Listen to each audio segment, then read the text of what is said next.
Spain, France, the 3rd century AD, the expansion of Latin culture and Roman cities. Today, when one speaks of Latin peoples or languages, the reference is usually to Italy or Spain, perhaps to South America, or to the many people of Latin origin living in the United States. But what were the origins of Latin culture? And how did ancient Roman civilization come to influence half of Europe? The reason was that, in the wake of Rome's armies, came the builders, the artists, the poets, the peacemakers.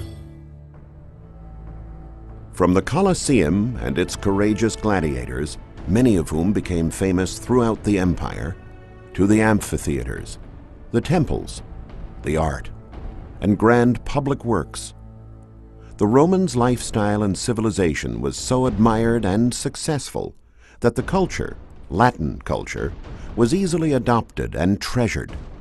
Rome's imprint was so strong, it has lived on for thousands of years.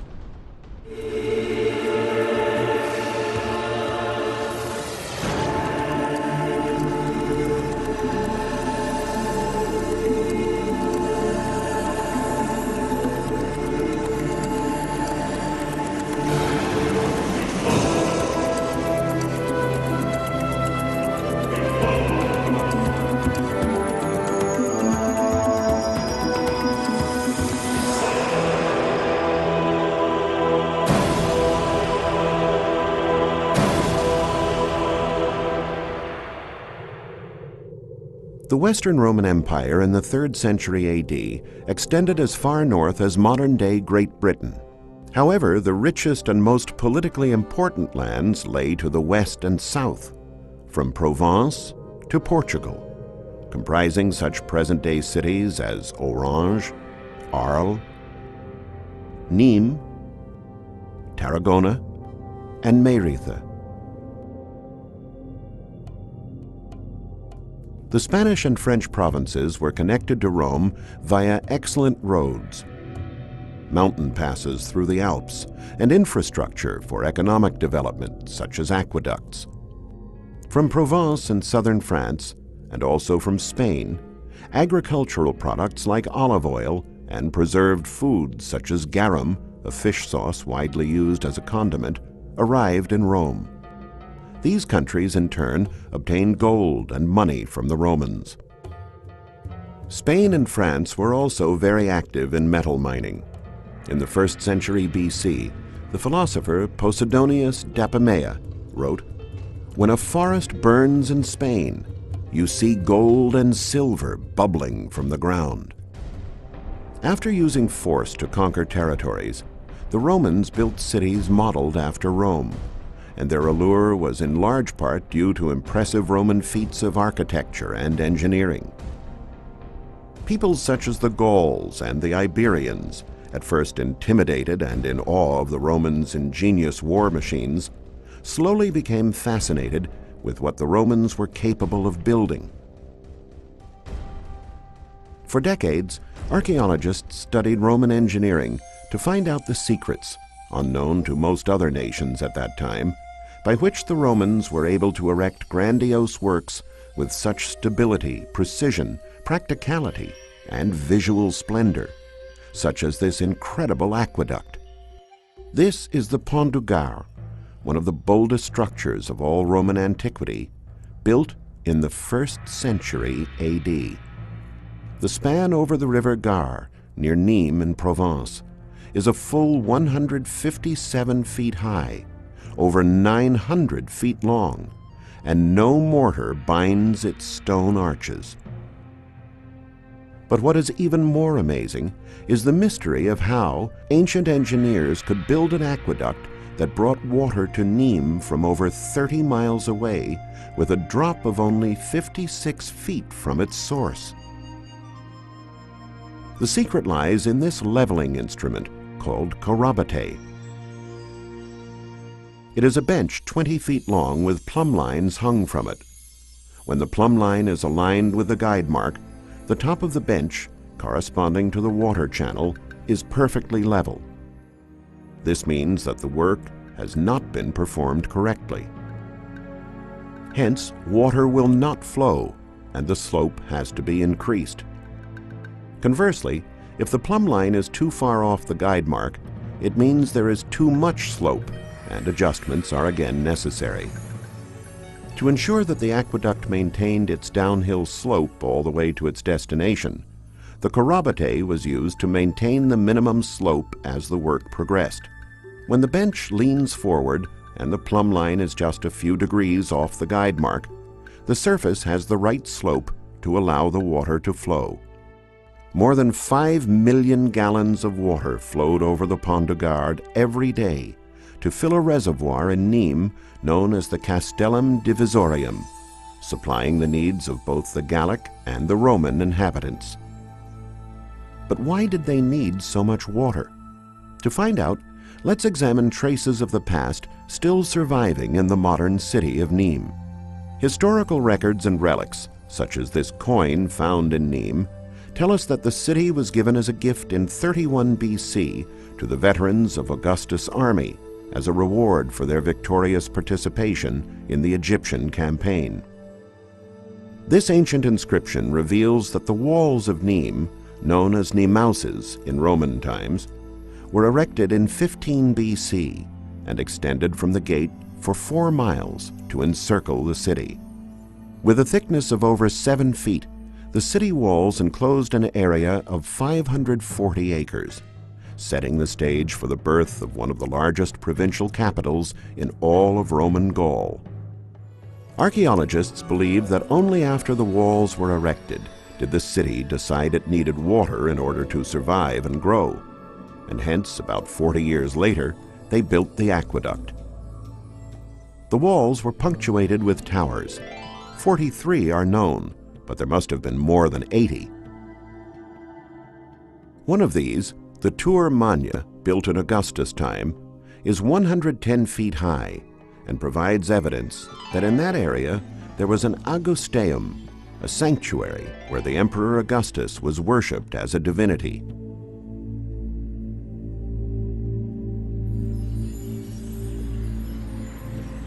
All around, then as well as now, there were gardens, parks, fountains, and waterworks.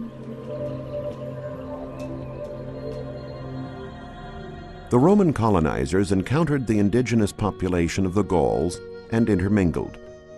In just a few centuries, a proud new people and an advanced civilization had originated, a community that needed 5 million gallons of water a day. The Romans brought their spiritual beliefs into Gallic life as well. This temple was built in the year 4 AD and given the name Maison Carrée in a subsequent era. It is one of the most beautiful monuments in France. Colbert, one of Louis XIV's ministers, even wanted to have it transported to Versailles. But why does the building have the same capitals as the Temple of Mars Ultor in Augustus Forum in Rome? To achieve the maximum architectural splendor for their city, the Gaul Romans of Nimes used a strategy which was not completely original, but certainly effective. Copy the best of what had already been built. This magnificent amphitheater, Les Arènes, now used for bullfights, is one of many examples. The structure comprises 2 orders of archways punctuated by Doric capitals on both levels. Les Arènes seats 24,000 spectators in an oval 330 feet across and 430 feet long.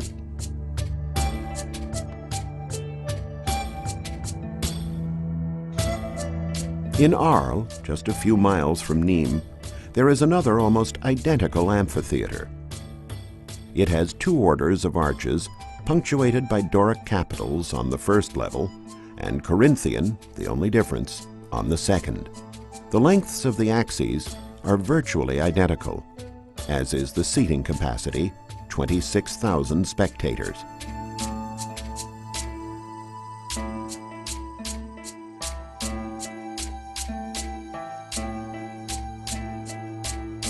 The towers, which today distinguish the Arles Arena from its cousin in Nimes, are of a later period.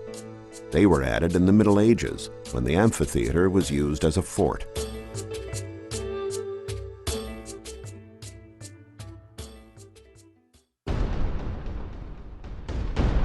For a gladiator in ancient times, entering the amphitheater and performing in front of 20,000 spectators, it must have been a tremendous rush, a chance to become both hero and champion.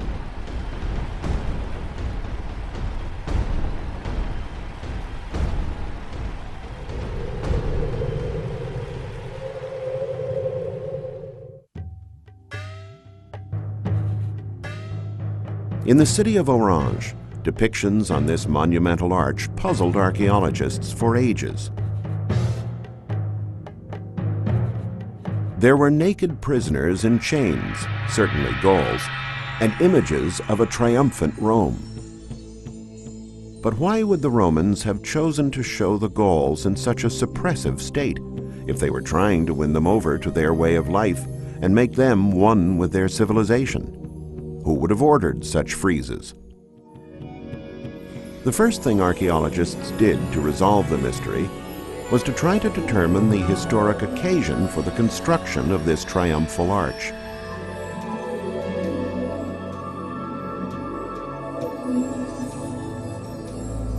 For a long time, scholars leaned towards Caesar and his victories reported in the De Bello Gallico. Then, after a careful observation of the pattern of holes in the architrave, they succeeded in reconstructing the original inscription. It was Tiberius, an emperor who lived much later than Caesar.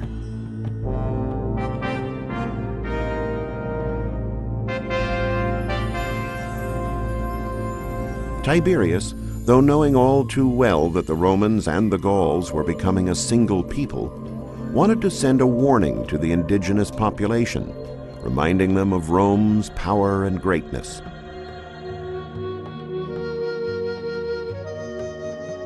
Protruding stones with a hole in the middle at the beautiful Roman theater in Orange were at first also a mystery for archaeologists. But it is from painstaking study on details like this that archaeologists discover the many secrets of antiquity.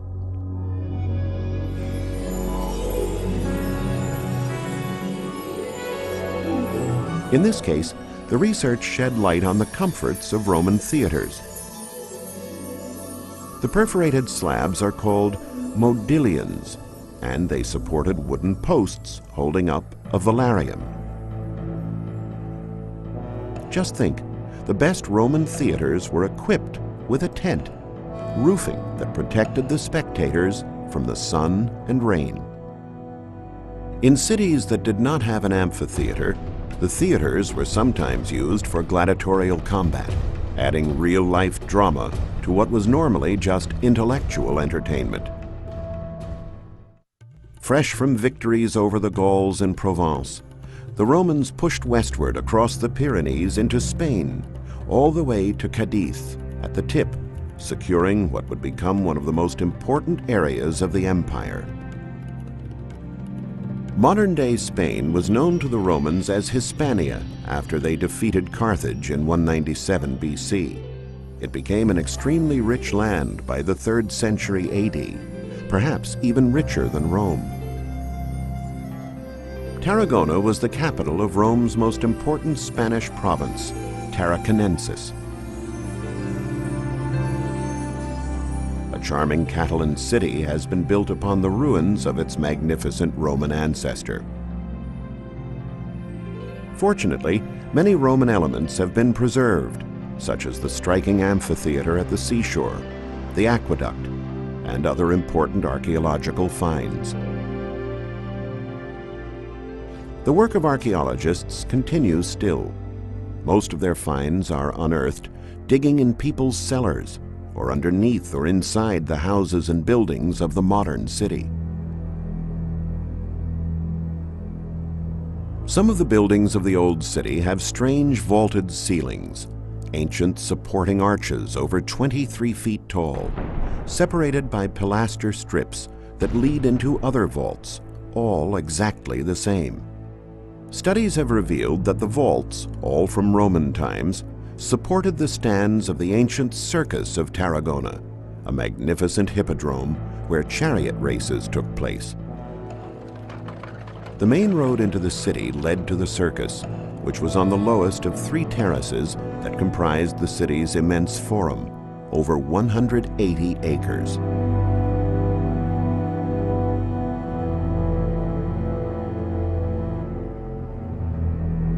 After years of research, archaeologists were able to establish both the layout of the Forum of Tarragona along with the circus.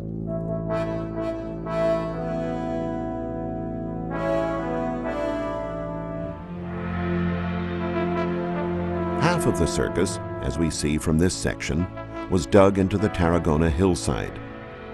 The other half was suspended on vaults. This area, now covered by subsequent constructions, is still supported at its base by the work of the Roman engineers. These arches represented the external facade of the circus. It was where the spectators entered and were directed to their assigned seats.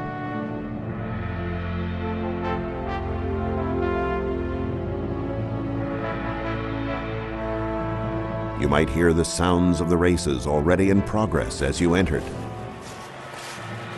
Chariot races were exciting contests of strength and stamina, mentioned as far back as Homer's Iliad, almost 1,000 years before Christ.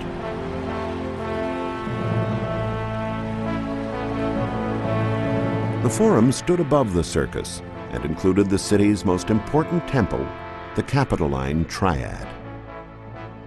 At one end of the oval, there was no public seating. This was where the starting gates were, where the chariots came bursting out after the starting signal, ready to fight to see who would be the first to finish 7 laps. Crowds loved the events. The races were even more popular than gladiator battles, and a circus normally seated twice as many spectators as an amphitheater. To properly set up the 2 U-turns, each circus had these 3 strange cones called metes placed near the curves. This was where the most spectacular accidents took place, which the Romans called shipwrecks. The chariot literally overturned, ejecting its driver, or auriga. The desire of spectators to see mishaps has not changed much in 2,000 years.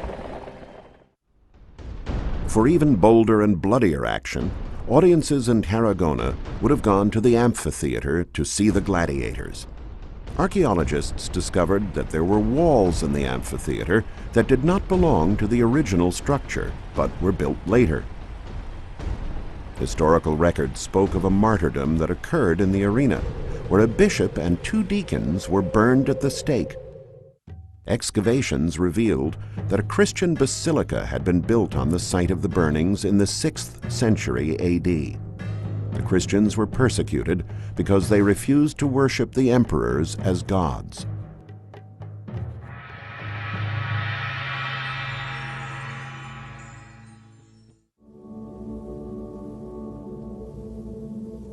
In Hispania, Roman culture found fertile soil and produced rich and flourishing cities, which in turn gave birth to illustrious philosophers such as Seneca and also great emperors like Trajan and his successor Hadrian, under whom the Roman Empire witnessed its greatest expansion. We are in Italica, an impressive archaeological site in southern Spain.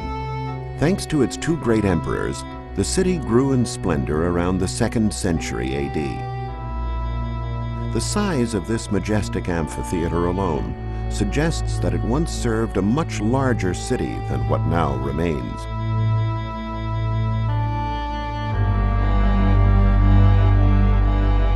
The subsequent Arab invasions and occupation, lasting more than 600 years, favored nearby Seville and left the beautiful Italica in abandonment. Gladiators, former slaves, criminals, prisoners of war, or even volunteer freed men, would travel hundreds, sometimes thousands of miles to fight in these big arenas, many times to the death. These grandiose events were offered as entertainment in exchange for political support from the audiences. In Meiritha, a signature inscribed on a statue tells us the name of its sculptor, Demetrius. Demetrius would have obviously been Greek and was probably a pilgrim or an itinerant worker without a fixed workshop. Works found here in excavations are kept in the Museum of Meiritha, the capital of the Lusitanian province, encompassing parts of Spain and today's Portugal. Studying these works, along with writings of poets and philosophers, reveals that Roman culture came from the older eastern provinces of the empire and spread westwards.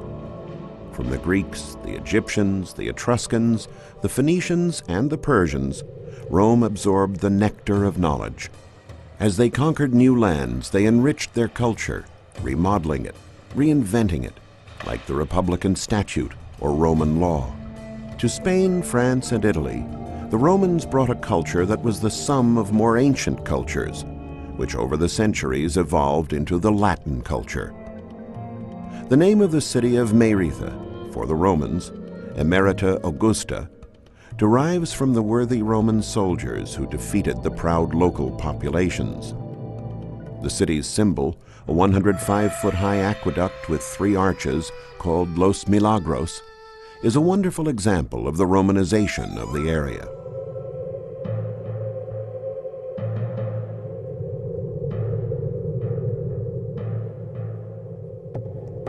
The city also has 3 impressive arenas, a theater, an amphitheater, and a circus or hippodrome for the chariot races. Sometimes 3-day events were organized in Meiritha, elimination tournaments with no holds barred. The first contests would have taken place in this amphitheater built by Augustus in the year 8 BC.